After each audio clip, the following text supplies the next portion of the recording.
So now let's talk a little bit about belt pinch. So we're looking up from underneath and behind the manure drive unit here, and there's a couple parts that we can see. We've got the main drive roller with the belt wrapped around it. We also have the snub shaft with snub rollers. This is used to pinch the belt back up against the main drive roller, which gives additional belt wrap so that the belt doesn't slip when we're pulling heavy loads. Snub rollers have snub scrapers that are used to keep these rollers clean, because if it doesn't stay clean, that can affect your belt tracking. We're going to use the same adjustment bolt as we did for belt tracking, except we need to do the opposite of what we did with the bearing nut tension, and I'll show you what I mean.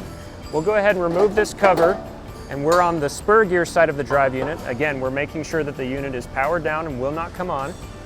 What we want is for the nuts corresponding to the snub roller assembly to be loose. They were tight when we wanted to track the belt, but in this case they'll be loose, and the ones for the drive roller are actually tight. This makes it so that when you turn this adjusting bolt, it moves the snub shaft back and forth. And if you look here, you can see the relative movement between these two rollers. It's very important when we're adjusting belt pinch that we get it the same on both sides of the drive unit, and we have an indicator right here that helps us know that we're the same. Our goal is to be between the two outermost marks.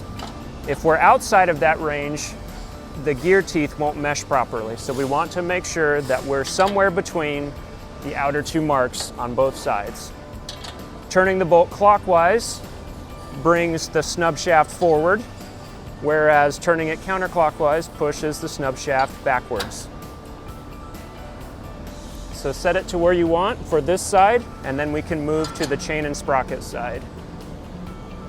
To adjust belt pinch on the chain and sprocket side, we can go ahead and remove this cover. And we'll want to ensure that the bearing nuts corresponding to the snub shaft are loose on this side. So on both sides of the drive unit, they're loose, whereas these for the drive roller remain tight. And it's the same as before, where when I turn this bolt, it pulls the snub shaft either forward if I'm turning clockwise, or pushes it backwards if I turn counterclockwise. And the goal is to have my pinch indicator to be on the same mark, or in relatively the same position as it is on the other side. This ensures that we have an even pinch across the belt width. If our pinch is not the same, the belt tends to track away from the side that is more tightly pinched. So we want it to be even so that our pinch is not affected at all.